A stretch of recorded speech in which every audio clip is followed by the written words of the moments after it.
Assalamualaikum warahmatullahi wabarakatuh. Apa kabar semuanya? Pada kesempatan hari ini kita akan membahas lanjutan dari materi kita sebelumnya tentang ekuitas. Nah, sekarang kita akan membahas tentang saldo laba, dividen, saham treasury, dan other comprehensive income. Oke, lanjut saja kita masuk ke slide berikutnya. Selanjutnya kita masuk ke saldo laba. Jadi sebelum kita bahas tentang saldo laba, teman-teman harus ingat kembali bahwa sumber utama ekuitas perusahaan itu ada dua. Yang pertama yaitu adalah shareholder equity atau investasi dari pemegang saham atau investasi dari pemilik. Itu tersebut dengan shareholder equity atau biasa disebut dengan modal di store ya. Atau biasa juga ada yang menyebutkan contributed capital atau paid in capital ya, itu sama saja atau mungkin teman-teman lebih familiar dengan kata-kata modal di store. Nah, kemudian yang kedua itu berasal dari keuntungan yang didapat oleh perusahaan dalam proses bisnis mereka ya, atau earn ya, penghasilan yang didapatkan oleh perusahaan dalam operasi bisnis mereka. Nah, saldo laba itu merupakan bagian dari earn ya. Jadi earn ini bisa diperlakukan menjadi dua. Yang pertama adalah bisa langsung didistribusikan kepada pemegang saham atau tetap diinvestasikan di perusahaan. Nah, untuk yang didistribusikan ke pemegang saham itu biasanya disebut dengan dividen ya, pembagian dividen. Tetapi ketika earn tersebut atau keuntungan dari proses bisnis perusahaan itu tidak kita bagikan kepada pemegang saham, melainkan kita investasikan kembali di dalam perusahaan kita, maka itulah yang disebut dengan saldo laba atau return earning. Seperti itu ya.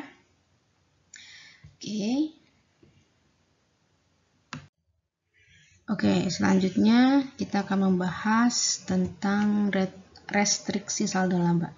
Restriksi saldo laba ini adalah terkait dengan pembatasan penggunaan dari saldo laba atau alokasi untuk penggunaan dari saldo laba. Nah, restriksi atau apropriasi ini mencakup hal-hal berikut. Yang pertama adalah terkait dengan restriksi hukum. Nah, restriksi hukum ini adalah pembatasan yang disyaratkan atau didasarkan pada hukum atau aturan-aturan yang berlaku dalam suatu negara.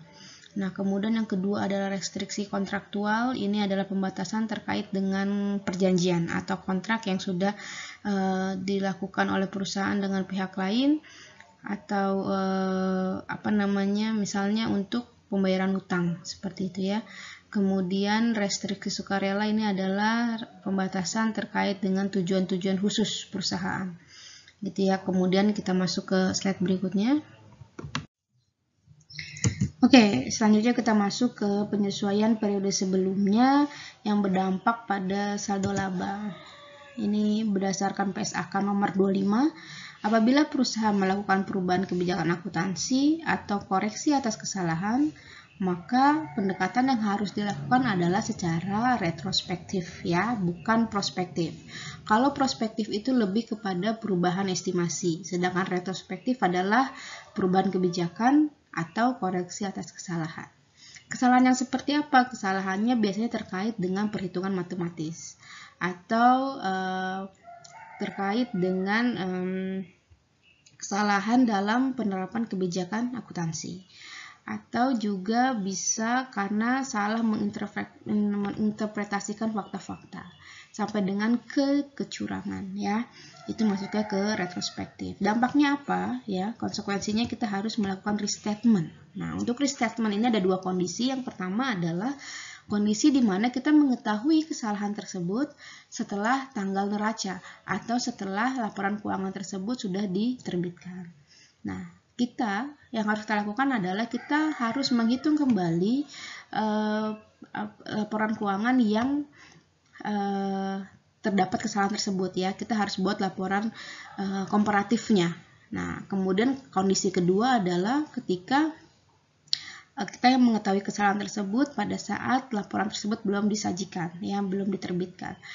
Konsekuensinya kita harus menghitung kembali saldo awal ya, baik dari aset atau liabilitas atau ekuitasnya.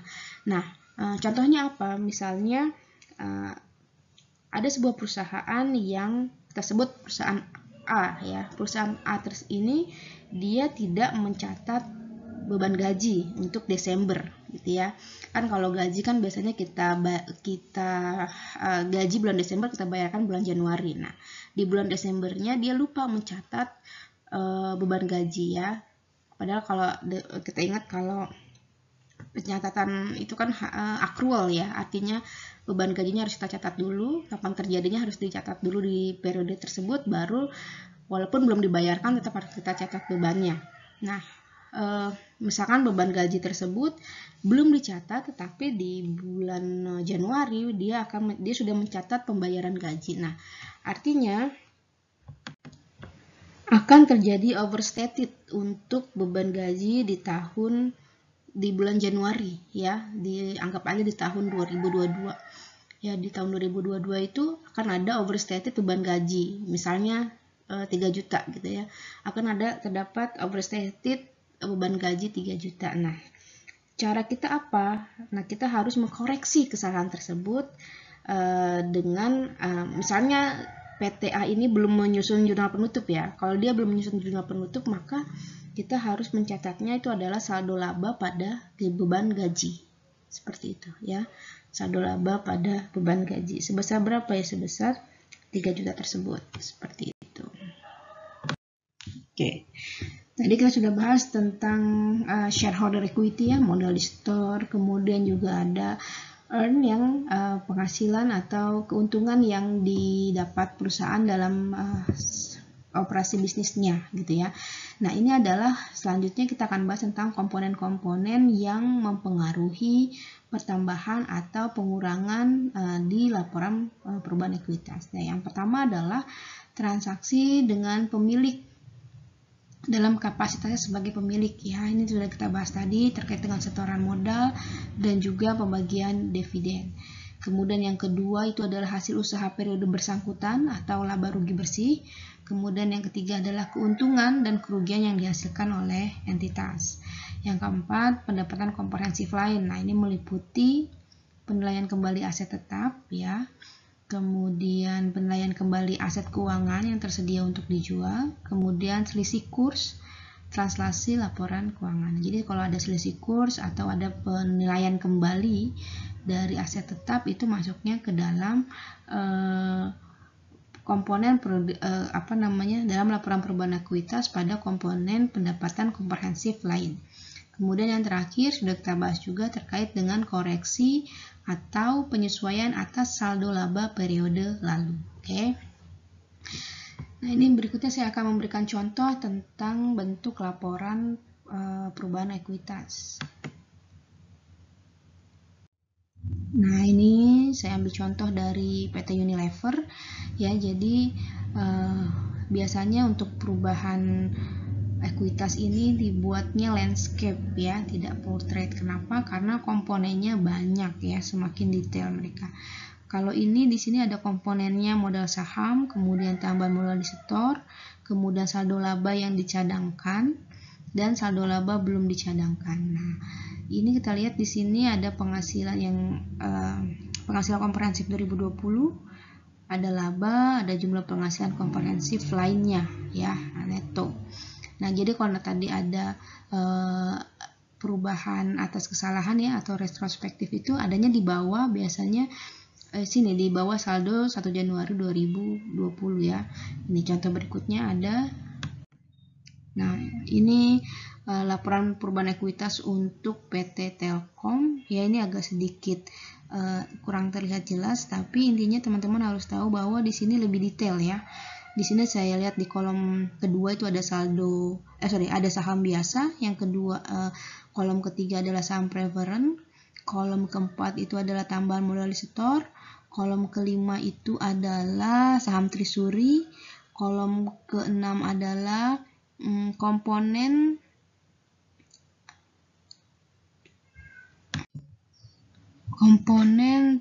transaksi ekuitas lainnya. Kemudian kolom selanjutnya adalah saldo laba yang telah ditentukan penggunaannya. Kemudian kolom berikutnya saldo laba yang belum ditentukan penggunaannya. Yang berikutnya adalah ekuitas yang dapat diberikan kepada entitas induk. Ekuitas yang dapat diberikan kepada entitas induk. Kemudian kolom berikutnya adalah kepentingan non pengendali. Kemudian yang terakhir adalah equity, ya, ekuitas totalnya ya. Jadi ini lebih detail dia komponennya ya. Terus kita lihat di bagian kolom pertama itu ada posisi ekuitas, ada saldo awal sebelum penyajian kembali, kemudian di bawahnya ada penyesuaian. Nah, ini tadi yang sudah kita bahas, yaitu adalah penerapan awal standar akuntansi baru dan revisi. Nah, nanti biasanya kalau ada perubahan-perubahan itu adanya di sini, di penyesuaian ini ya. Misalkan kayak tadi retrospektif, misalkan ada perubahan terkait dengan kebijakan akuntansi, kemudian ada kesalahan-kesalahan, itu adanya di bawahnya saldo awal ya, di situ. Nah, seperti itu teman-teman. Oke. Pembelian kembali saham. Nah, pembelian kembali saham ini terkait dengan saham yang sudah beredar di pasaran, kemudian ditarik lagi atau dibeli kembali saham tersebut oleh perusahaan yang menerbitkan, atau biasa kita sebut dengan saham trisuri, gitu ya. Nah, apa sih alasannya perusahaan itu membeli kembali saham yang beredar? Ya, sahamnya sendiri itu dibeli kembali oleh perusahaan. Nah, yang pertama adalah meningkatkan earning per share dan return on equity. Nah, return on equity ini adalah terkait dengan profitabilitas ya, atau biasanya ini digunakan untuk mengukur kemampuan perusahaan dalam menghasilkan laba dari investasi pemegang saham. Nah, ini namanya return on equity. Nah, sedangkan untuk earning per share adalah keuntungan bersih yang didapatkan atau yang diraih oleh perusahaan pada tiap lembar sahamnya ya. Jadi semakin banyak saham yang beredar, maka keuntungan bersih untuk setiap sahamnya maka akan semakin rendah. Tapi kalau sahamnya semakin kecil atau semakin sedikit yang beredar, maka keuntungan per lembar sahamnya itu akan menjadi meningkat. Nah, kemudian yang alasan yang kedua adalah menyediakan saham untuk kontrak kompensasi pegawai atau untuk memenuhi kebutuhan merger potensial. Nah, ini terkait dengan peningkatan kinerja pegawai. Nah, kalau seandainya pegawai nih, biasanya kalau dia mencapai target dikasihkan bonus. Nah, bonus ini bisa berupa uang, bisa juga berupa saham. Nah, saham ini adalah secara psikologis kita bisa lihat bahwa ketika seseorang memiliki saham perusahaan yang dia bekerja di sana, maka motivasi dia untuk meningkatkan kinerja akan menjadi semakin lebih tinggi. Ya, soalnya kenapa? Karena ketika perusahaan itu mampu memberikan atau menghasilkan laba yang banyak, yang lebih tinggi, maka dividen yang akan mereka dapatkan pun akan semakin tinggi. Artinya dia bekerja untuk perusahaannya dia sendiri, seperti itu. Kemudian yang ketiga adalah menggagalkan usaha pengambil alihan atau untuk mengurangi jumlah pemegang saham. Nah, biasanya perusahaan itu akan menjaga jumlah saham yang beredarnya. Ya, jangan sampai jumlah saham yang beredar itu lebih besar dari jumlah saham perusahaan itu sendiri yang dimiliki oleh pendiri perusahaannya, gitu ya. Jadi ketika perusahaan sudah menerbitkan saham lebih dari 50, biasanya mereka sudah mulai menarik sahamnya kembali, atau bahkan sebelum sampai 50% ya. Mereka ingin menjaga persentase kepemilikan saham mereka ya, sehingga saham mayoritas masih berada pada perusahaan, tidak dipegang oleh pihak lain. Kalaupun memang dipegang oleh pihak lain, biasanya itu dibagi ya, jadi tidak dimiliki oleh satu orang, tetapi dimiliki oleh 2 atau 3 orang, sehingga kalau diakumulasikan tetap kendali atau saham terbanyak tetap dimiliki oleh si perusahaan, seperti itu. Kemudian yang keempat itu adalah mempengaruhi harga pasar dengan meningkatkan permintaan, harga stabil atau meningkat. Ya, jadi seperti dalam hukum ekonomi ya, Semakin banyak permintaan, maka harga akan semakin tinggi. Nah, sama halnya juga dengan saham. Ketika jumlah saham yang beredar kita batasi, maka permintaan akan menjadi semakin banyak, sehingga harga saham kita akan menjadi meningkat, seperti itu. Saham treasury, reakuisisi saham yang telah dibeli, kemudian ditarik, retirement atau dijual kembali di masa depan.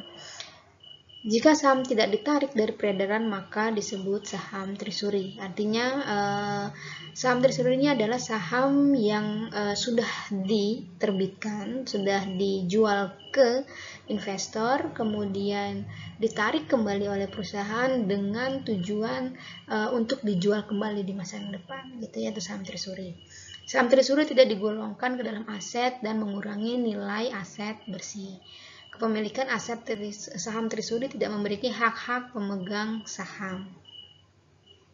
Lanjut. Saham treasury ini ada di PSAK nomor 50 dan 55, yaitu jika entitas memperoleh kembali instrumen ekuitasnya, maka instrumen tersebut atau saham treasury dikurangi dari ekuitas, ya. Jadi dia tidak mengurangi laba, tidak mempengaruhi pendapatan, tapi dia mengurangi ekuitas. Kemudian keuntungan atau kerugian yang timbul dari pembelian, penjualan, penerbitan atau pembatalan instrumen ekuitas entitas tersebut tidak diakui dalam laba rugi, ya. Jadi dia tidak masuk ke dalam laba rugi, ya. Jadi dia hanya berpengaruh ke ekuitas. Kemudian saham treasury tersebut dapat diperoleh dan dimiliki oleh entitas yang bersangkutan atau oleh anggota lain yang dalam kelompok usaha yang dikonsolidasikan.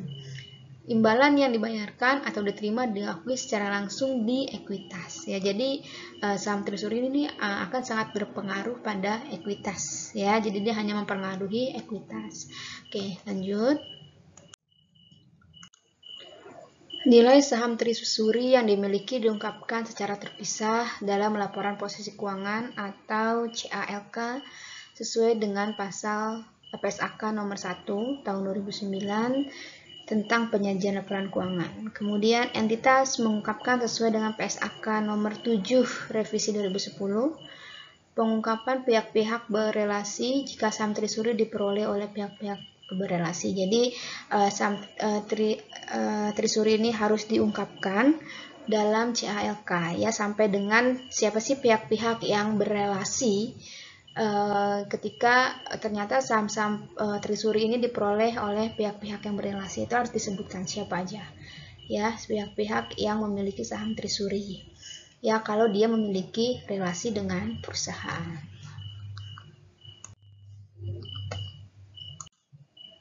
PT JKL menerbitkan 20.000 lembar saham biasa dengan nilai par 200 pada harga 500 per share.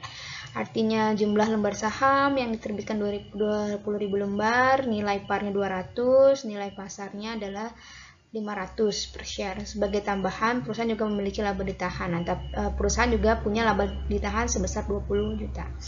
Bagaimana cara kita melakukan pencatatannya, ya? Jadi kita cari dulu saham biasa yang beredar, ya. Jadi dia Rp200 pada jumlah lembar sahamnya adalah 20.000, ya. Yang diterbitkan dan beredar, yaitu kita kalikan aja 20.000 dikali 200, maka didapat Rp4 juta. Kemudian kita tambahkan agio saham biasanya berapa. Agio saham biasa seperti yang sudah kita bahas tadi, yaitu selisih antara nilai par dan nilai pasarnya. Maka 500 dikurang 200 itu 300 dikalikan dengan lembar sahamnya, maka didapat 6 juta. Kemudian ada laba ditahan. Ingat ya, tadi komponen-komponen dari ekuitas itu kan ada laba ditahan ditambah dengan laba ditahan, yaitu 20 juta. Maka total ekuitasnya adalah 30 juta. Kemudian pada tanggal 2 Februari PT JKL melakukan reakuisisi saham, ya, sebanyak 5.000 lembar saham dengan harga Rp700. Ketika ada kata-kata reakuisisi atau pembelian kembali, gitu ya, saham, maka di sana kita akan mengakuinya sebagai saham treasury. sebesar berapa? Ya dikali lembarnya, ya jumlah lembar yang ditarik dikalikan dengan harga penarikannya itu, yaitu 700. Maka didapat saham Trisuri pada kas sebesar 3.500.000. Kemudian ekuitasnya berubah lagi nih karena ada penarikan sebesar 500. Artinya yang tadinya saham beredar itu 20.000 jadi tinggal 15.000. Kita hitung saham biasa, jangan lupa bahwa saham biasa itu selalu dicatat pada nilai parnya ya. Ada nilai nominalnya yaitu 200 dikali 20.000 sebesar 4.000. Kemudian ada agio saham, ini sama seperti tadi. Catatannya ya, selisih antara nilai pasar dengan nilai parnya dikalikan dengan lembar sahamnya, yaitu dapat 6 juta. Ini sama seperti tadi, masih sama. Kemudian ada laba ditahan juga 20 juta. Nah, yang perlu diperhatikan adalah, kita ingat tadi adalah saham Trisuri itu akan mengurangi ekuitas. Nah, makanya komponen ekuitas ini akan ditambah satu lagi karena ada saham Trisuri, yaitu biaya saham Trisuri ya, dikurangi biaya saham Trisuri, bukan ditambah ya, tapi dikurangi karena yang tadinya terbit 20.000 lembar jadi tinggal 15.000 lembar. Artinya ada penarikan 5.000 lembar atau dikurangi 5.000 lembar. Sebesar berapa? Ya sebesar jumlah saham yang beredar, yang ditarik kembali, yang ditarik kembali dikalikan dengan harganya, harga penarikan yaitu 700. Maka dapatlah 3.500.000 ya. Ketika sudah diambil atau sudah dilakukan penarikan saham 5.000, maka total ekuitas perusahaan adalah 26.500.000. Kemudian tanggal 2 Maret PT JKL menjual kembali saham Trisurinya yang tadi sudah ditarik, kemudian dijual lagi sebanyak 500 lembar dengan harga 1.000. Tadi kan ditariknya harga 700, sekarang dijualnya harga 1.000. Ya, hanya 500 lembar. Ketika dia menjual saham atau menerbitkan saham, maka ada penambahan aset ya, dalam hal ini kas. Kasnya di debit, kemudian saham Trisurinya berkurang di kredit, maka saham Trisurinya berkurang berapa? Tinggal kita kalikan tadi nilai nominalnya. Ya, nilai nominal tadi kan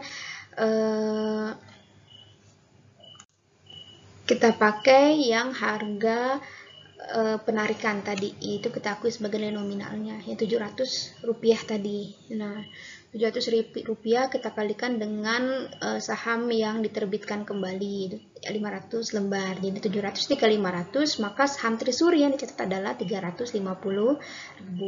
Kemudian ada selisih nih antara harga yang nominalnya, yang harga belinya tadi 700 dikalikan dikurangi dengan harga jualnya yaitu 1.000. Jadi selisihnya adalah 300. 300 kita kalikan jumlah lembar sahamnya yaitu 500, maka didapat agio saham Trisurinya adalah 150.000. Oke, lanjut. Tanggal 2 April PT JKL menjual kembali saham Trisurinya sebanyak 500 lembar dengan harga 600. Tadi kan ditarik sebesar 5.000, dijual 500 di harga 1.000, sekarang dijual 500 lagi di harga 600. Ya, pasti ada kas yang keluar, kas di debit ya, sebesar pengali antara 500 dikalikan dengan 500 lembar, maka didapat 300.000. Kemudian nah ini karena dia dijualnya di bawah harga belinya ya, tadi kan kita harga belinya 700 nih ya, atau harga nominalnya yang tadi itu kan 700 ya, 700. Sekarang dia jualnya dengan harga 600, artinya ada selisih sebesar 100 ya. Ingat, kalau agio tadi adalah selisihnya atau nilai lebihnya dikalikan dengan jumlah lembar sahamnya ya, dikalikan dengan 500, maka didapat agio sahamnya adalah 50.000. Kemudian kenapa dia di debit? Karena ini adalah kerugian ya, ini adalah rugi. Sebentar saya tulis rugi. Ya, ini adalah rugi. Ya, maka dia adanya di debit agio saham Trisuri.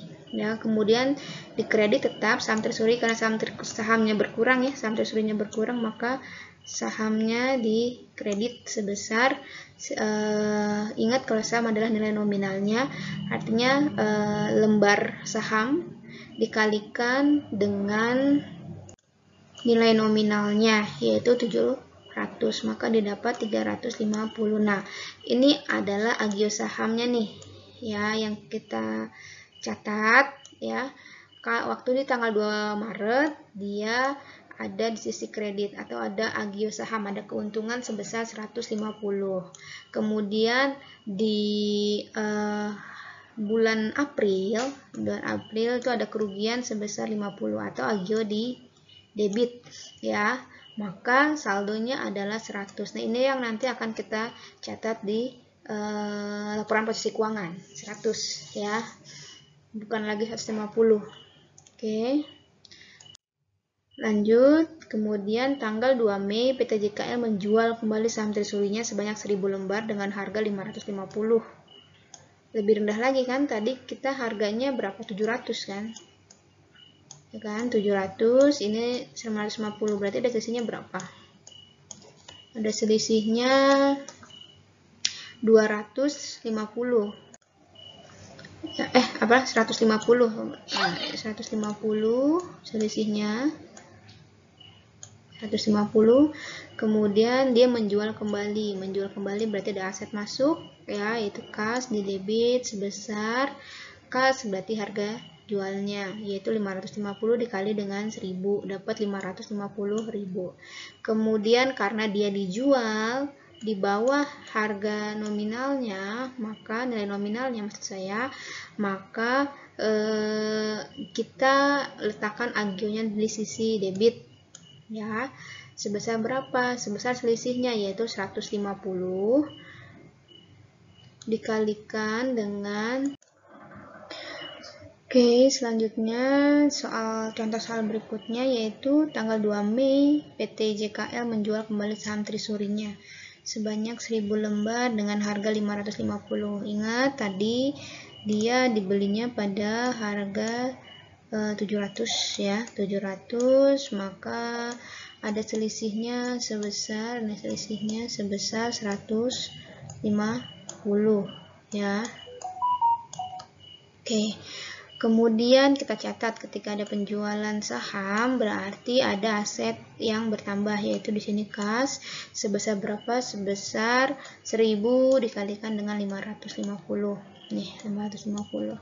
Kemudian kita juga akan mencatat agio. Nah, agionya kita letakkan di mana? Karena nilai jualnya itu lebih rendah daripada nilai nominal ya. Harga jualnya ini 550 lebih rendah dari nilai nominalnya, maka agio saham kita letakkan di sisi debit. Dan ingat tadi kita sudah menghitung untuk agio saham, sudah kita hitung ya tadi, bahwa totalnya itu ada di kredit sebesar 100.000. Karena totalnya terakhir disajikan agio sahamnya itu ada di sisi kredit 100.000, maka maksimum kita mencatat agio saham adalah 100.000 ya. Ini kan untuk Trisuri ya, agio saham Trisuri, untuk Trisuri yang sudah kita jual tadi ya, totalnya 100.000. Nah, kemudian karena dia total 100.000 berarti kita harus hanya boleh mengakui agio sahamnya sebesar 100.000. Nah, sisanya yang 50.000 kita akui sebagai laba ditahan di sisi debit sebesar 50.000. Ya, ini sama tadi cara mencarinya, dengan yang lain adalah selisihnya 150 dikalikan dengan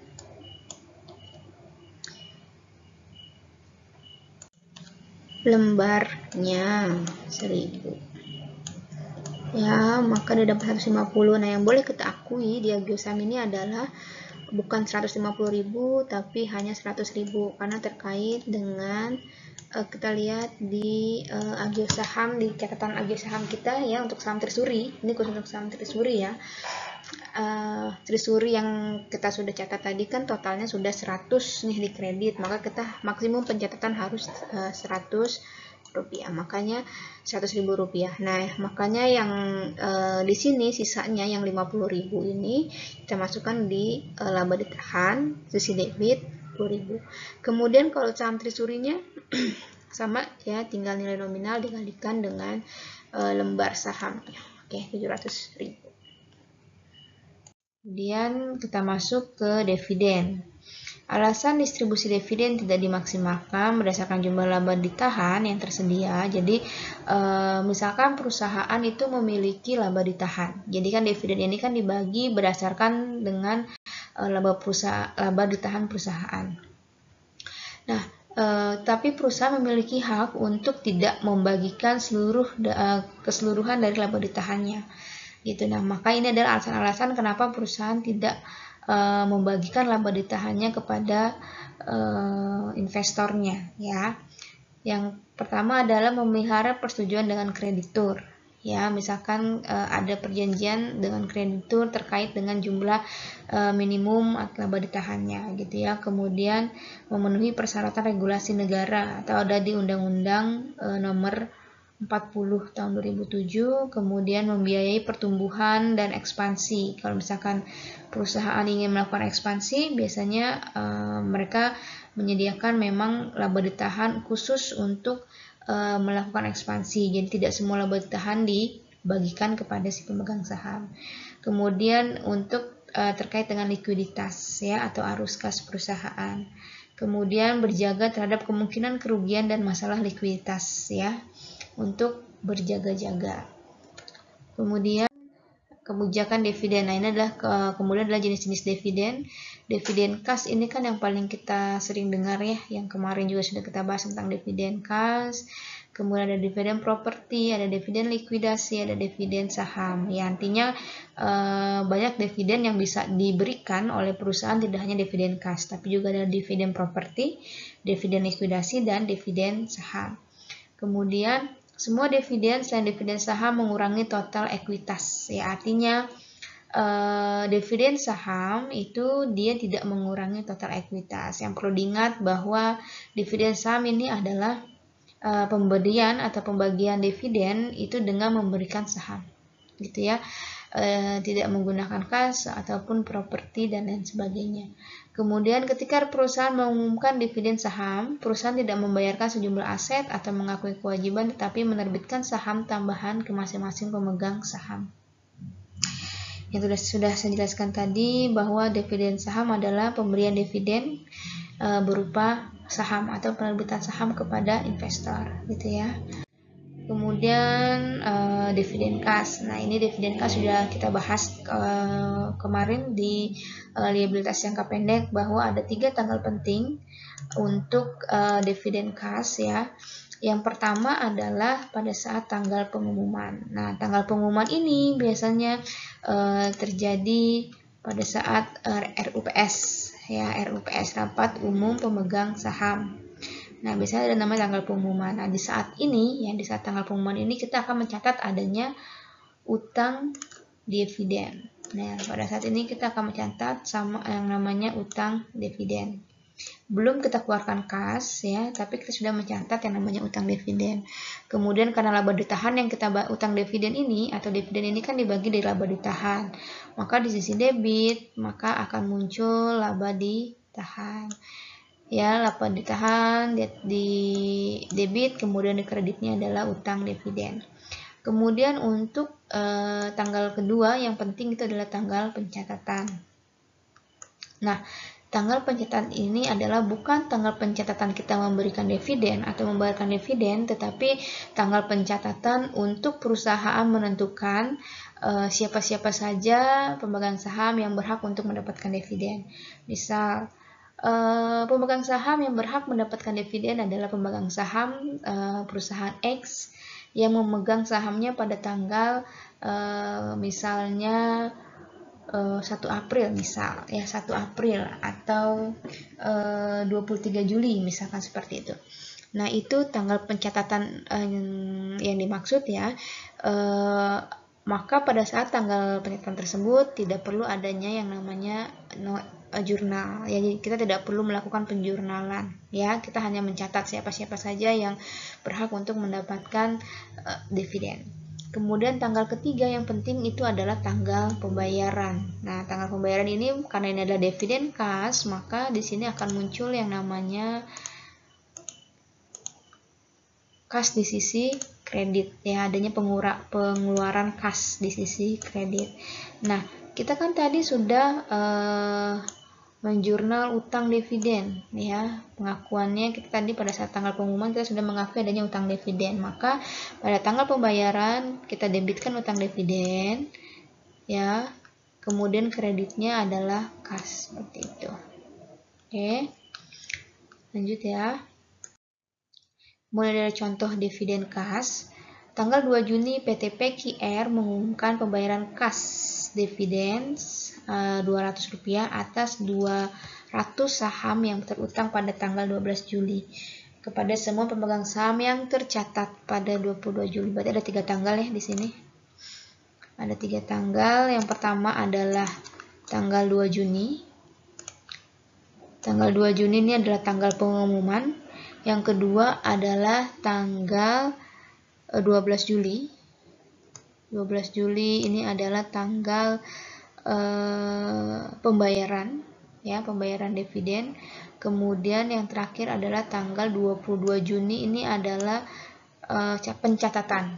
Nah, jadi dari yang sudah kita bahas tadi bahwa 3 tanggal penting tersebut yang harus kita jurnal adalah tanggal pengumuman, kemudian tanggal pembayaran ya. Oke, yang pertama pada saat tanggal pengumuman yaitu tanggal 2 Juni. Mengumumkan pembayaran kas dividen ya, berarti yang didebit adalah laba ditahan sebesar berapa?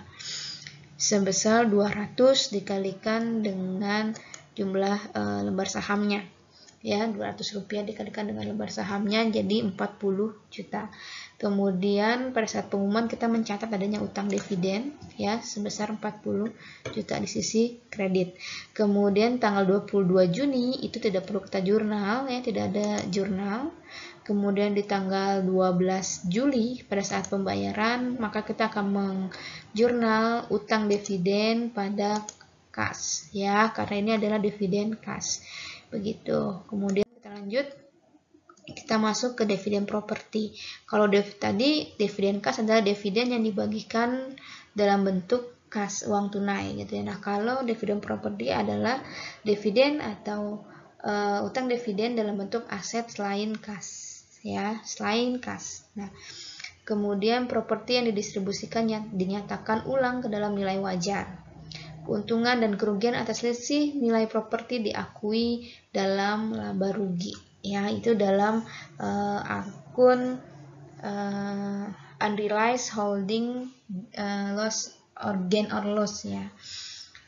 Ini yang perlu diingat, kalau dividen properti dia tidak mengeluarkan kas, pokoknya adalah aset selain kas seperti itu. Nanti selisihnya akan dimasukkan ke laporan laba rugi gitu ya, bukan lagi ke laporan ekuitas ya atau laporan posisi keuangan.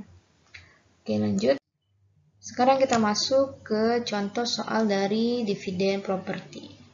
PT QRS melakukan transfer kepada pemegang saham beberapa investasinya dalam bentuk sekuritas senilai 300 juta dengan mengumumkan dividen properti tanggal 12 Desember 2012 untuk didistribusikan tanggal 22 Januari 2013 kepada pemegang saham yang tercatat pada 2 Januari 2013. Pada tanggal pengumuman, sekuritas tersebut memiliki nilai wajar 200. Oke. Yang pertama harus kita cari adalah tanggal pentingnya, yaitu tanggal 12 Desember. Ya, 12 Desember ini terkait dengan pengumuman dividen. Kemudian tanggal 22 Januari ini adalah pendistribusian atau pembayaran. Kemudian tanggal 2 Januari ini adalah catatan ya. kemudian atau pencatatan ya. Kemudian selanjutnya berarti kita sudah tahu nih tanggal berapa saja yang harus kita jurnal, yaitu tanggal 12 Desember ya, 12 Desember dan tanggal 22 Januari. Oke. Kemudian jurnalnya apa ya? Tadi kan sudah dijelaskan bahwa untuk dividen properti dia tidak mempengaruhi atau tidak mengurangi ekuitas, tapi dia masuknya ke laporan laba rugi komprehensif gitu ya, sebagai unrealized holding gain or loss gitu ya. Jadi maka di tanggal 12 Desember ini kita akan mencatat ada nggak gain atau losses yang terjadi akibat pertukaran atau dividen properti ini. Nah, kita lihat dulu di sini. PT KIRS melakukan transfer kepada pemegang saham dalam bentuk sekuritas senilai 300. Jadi dia itu PT KIRS ini sudah mentransfer atau mentransfer sekuritasnya itu sejumlah 300.000.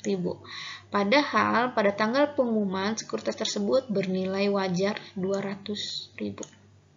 Artinya di sini kita bisa sebut ini yang ada yang namanya loss ya.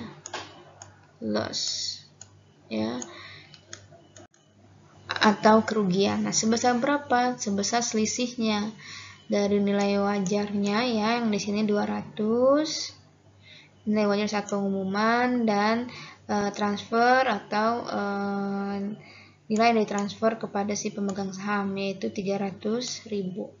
Maka di sini ada loss sebesar 100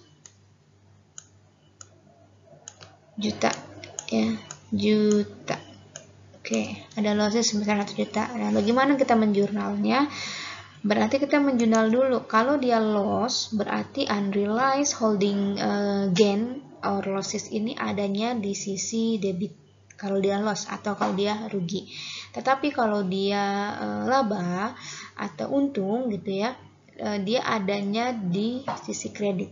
Nama akunnya tetap sama, yaitu unrealized gain or losses gitu ya. Oke, kita lihat di tanggal pengumuman 12 Desember. Oke, maka karena ada loss berarti ada unrealized holding gain or losses di sisi debit sebesar 100.000. Kemudian apa lagi yang harus kita jurnal? Kita akan menjurnal investasi ekuitasnya sebesar 100.000. Artinya investasi ekuitas kita berkurang sebesar 100.000. Karena apa? Karena adanya kerugian. Selanjutnya kita juga harus menjurnal utang dividen ya. Kalau utang dividen berarti di sini ada laba ditahan. Kemudian pada utang dividen sebesar berapa? Sebesar yang sudah diumumkan gitu ya, bahwa dia akan membayarkan atau dia akan memberikan sekuritas gitu, dalam bentuk sekuritas ya. Di sini dividennya itu di harga 200 juta. Maka jurnalnya untuk tanggal pengumuman kita catat kerugiannya pada investasi ekuitas, dan kita juga catat utangnya, yaitu laba ditahan pada utang dividen properti. Kemudian di tanggal distribusinya atau pembayarannya tanggal 20 Januari ya, berarti tinggal utang dividen. Ingat ini bukan kas ya. Kalau tadi kan kita utang dividen pada kas, kalau ini karena kita ini adalah dividen properti, kita di sisi kredit kita tidak mengakui adanya kas, tapi kita mengakui adanya investasi ekuitas seperti itu. Oke, lanjut. Dividen likuidasi, yaitu dividen yang tidak didasarkan pada pendapatan atau laba ditahan dan mengurangi ekuitas pemegang saham. Ya, kemudian dividen likuidasi lebih menginformasikan return atas modal investasi daripada profit yang dihasilkan. Dia lebih mengutamakan returnnya, return atas modal investasi, ya, bukan profit. Contoh soal dividen likuidasi. PT RST menerbitkan sebuah dividen kepada pemegang saham biasa sebesar 220. Menerbitkan saham dividen berarti ini adalah utang dividennya ini pada saat pengumuman ya, atau inilah yang dibayarkan nanti kita mengeluarkan kas, itu ini 220 ya. Pengumuman menyebutkan bahwa pemegang saham harus mempertimbangkan 100 juta sebagai pendapatan dan sisanya sebagai pengembalian modal. Jadi ada 220 itu tidak diakui semuanya sebagai pendapatan, tetapi 100 jutanya saja yang diakui sebagai pendapatan dan sisanya atau 120 juta itu diakui sebagai pengembalian modal. Oke. Tanggal pengumuman berarti kita akan mendebit laba ditahan pasti ya. Laba ditahan sebesar berapa? Sebesar 100 juta ya. Laba ditahan sebesar 100 juta. Kemudian kita juga akan mencatat utang dividen. Nah, utang dividen di sini kita pasti akan menggunakan yang angka ini nih, 200 juta. Ya, angka ini akan kita gunakan 200 juta. Nah, berarti ada selisih nih, ya. Selisihnya selisih lebih apa selisih kurang? Yang tadinya dia harus laba ditahannya dia hanya boleh mengakui 100 ya, yang sisa karena apa? Karena sisanya 120 itu untuk modal. Maka sedangkan dia sudah pada saat pengumuman itu dia sudah bilang dia akan memberikan dividen sebesar 220. Artinya di sini ada selisih atau ada nilai rendahnya ya, rendah yang lebih rendah. Atau selisih rendahnya ya, selisih kurang yaitu sebesar 120. Nah, kalau ada selisih kurang, maka kita akan akui dia sebagai agio, tapi kita letakkan di sisi debit. Nah, agio saham biasa sebesar 120. Kemudian pada utang dividen pastinya yaitu sebesar 220 juta. Kemudian pada saat tanggal pembayaran sama seperti dividen kas, kita akan mengakui atau mendebitkan utang dividen sisi debit, kemudian sisi kreditnya adalah kas sebesar 220 juta. Gitu ya. Oke, lanjut. Kemudian ini dividen saham, ya, penerbitan saham sendiri kepada pemegang saham dengan basis pro rata tanpa mendapatkan pembayaran apapun, ya. Tidak ada kas masuk dan kas keluar. Karena apa? Karena dia diterbitkannya atau dibayarkannya dengan menggunakan saham sendiri ya. Ketika saham dividen kurang dari 2-25% dari saham yang biasa beredar, maka perusahaan melakukan transfer nilai wajar dari laba ditahan. Kemudian ketika saham dividen lebih dari 20-25% dari saham biasa yang beredar, maka kita menggunakan nilai par. Ya, kalau dia kurang dari 20-25%, maka kita akan melakukan transfer dengan menggunakan nilai wajar. Kalau dia lebih dari 20-25%, maka kita akan melakukan transfer pada nilai parnya. Kemudian dialihkan dari laba ditahan ke modal saham. Yang dari laba ditahan dialihkan ke modal saham. Oke, kalau yang tadi nilai wajar dia dari laba ditahan ya. Oke, kemudian lanjut. Contoh soal dividen saham. PT UVW memiliki 2 juta lembar saham biasa beredar dengan nilai par 200 rupiah dan laba ditahan sebesar 700 juta. Jika PT UVW mengumumkan 10% dividen saham, berapa berarti nih? 10% dividen saham dikali dengan 2 juta lembar saham. Artinya 10% dikali dengan lembar sahamnya yaitu 200.000 ya. Maka perusahaan menerbitkan 200.000 lembar saham ya, 200.000 lembar saham tambahan kepada si pemegang saham. Jika nilai wajar saham itu adalah 300, nilai wajarnya atau harga pasarnya, maka pencatatan adalah pada saat tanggal pengumuman. Berarti kita di debit, kita jurnal apa? Laba ditahan sebesar 60 juta. Dari mana 60 juta? Yaitu kita kalikan antara sebentar saya ganti ini, dari mana 60.000 itu? Kita lihat bahwa berapa sih lembar sahamnya?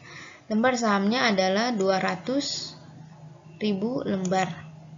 Ya, ini kan saham yang diterbitkan adalah 200.000 lembar. Kita lihat harga per sahamnya berapa. Ya, harga pasar dari saham yang kita terbitkan nih, yaitu 300.000. Maka kita dapatkan laba ditahan adalah 60 juta. 200.000 dekat 300 lembar. Kemudian kalau sudah ada laba ditahan sisi debit, maka di sisi kreditnya akan ada saham biasa yang didistribusikan. Ya, kalau di dividen saham kita mengenalnya namanya adalah saham biasa yang didistribusikan. Kalau saham berarti dia sebesar nilai nominal, ya. Artinya 200.000 lembar saham dikali nilai nominalnya, yaitu 200 rupiah, ya. Itu dapat 40 juta. Kemudian ada selisih enggak antara nilai parnya dengan nilai pasarnya? Ada selisih berapa? 100. 100 itu selisih lebih atau selisih kurang? Sisi lebih, ya, karena lebih besar nilai wajarnya dibandingkan nilai parnya. Ya, jadi kita 100 kita kalikan dengan, atau selisihnya tadi kita kalikan dengan jumlah lembar sahamnya, yaitu didapat agio saham biasa dapat 20 juta. Ya. Kemudian tanggal distribusi yaitu saham biasa yang didistribusikan pada, ini kan dividen saham nih, berarti di kreditnya adalah saham biasa sebesar 40 juta. Gitu ya. Selanjutnya kita masuk ke share split, ya. Ini gunanya untuk mengurangi nilai pasar saham. Kita tidak perlu ada pencatatan, tidak perlu ada penjurnalan pada saat share split. Nah, yang perlu kita ingat bahwa share split ini itu akan mengurangi nilai pasar dan meningkatkan jumlah saham. Nah, ini yang harus diingat. Ya, jadi nanti akan berpengaruh ke ekuitas kita. Dan kita harus mengungkapkan juga di laporan di CALK, catatan atas laporan keuangan, ya. Contohnya, kalau di sini contohnya ekuitas sebelum share split, ya, 2 for 1. Oke. Saham biasa yang beredar tadinya ada 2 juta lembar saham dengan nilai nominalnya 200. Ya, yang ini kita lihat 2 juta lembar ini sebelum share split, ya. 2 juta dengan nilai nominalnya adalah 200. Kemudian ada share split nih, 2 for 1. Artinya dia akan meningkatkan jumlah saham yang beredar, gitu ya. Dan kemudian dia akan mengurangi nilai pasar. Yang tadinya jumlah sahamnya 2 juta, kemudian karena ada share split, maka dia akan dikalikan 2. Ini yang share split 2 for 1, ya. Dikalikan 2, maka menjadi 4 juta. Ya, ini. Yang tadinya dia 2 juta, ini. Kemudian ada share split, maka dia akan menjadi 4 juta. Begitu juga ya, sama yang meningkatkan jumlah saham. Begitu juga dengan nilai parnya. Yang tadinya dia 200, dia harus dibagi 2, ya. Sehingga nilai pasar, karena harganya rendah, maka nilai pasar nanti akan turun nih. Ini mengurangi nilai pasar. Yang tadinya 200, maka ketika ada share split berubah menjadi 100. Gitu. Nah, jadi totalnya akan sama, tetap sama. Tetap jumlah saham beredar itu tetap 400 juta, ya. Tetap 400 juta nilainya sama, jumlah saham beredar nilainya tetap 400 juta. Tapi nilai parnya berubah dan juga lembar sahamnya berubah, ya. Kemudian laba ditahan tetap sama 200, tetap 200 dan totalnya menjadi tetap di 600. Dia tidak mengubah nilai, tapi dia hanya merubah jumlah saham beredar dan nilai parnya, seperti itu ya. Oke, demikian yang bisa saya sampaikan untuk materi hari ini. Terima kasih banyak atas waktunya. Semoga teman-teman bisa mengikuti presentasi saya dari awal sampai dengan akhir secara lengkap. Dan untuk menambah referensi teman-teman, untuk menambah pengetahuan teman-teman, silakan teman-teman buka kembali buku akuntansi keuangan menengahnya untuk memberikan pemahaman yang lebih mendalam kepada teman-teman. Oke, akhir kata saya ucapkan terima kasih dan wassalamualaikum warahmatullahi wabarakatuh.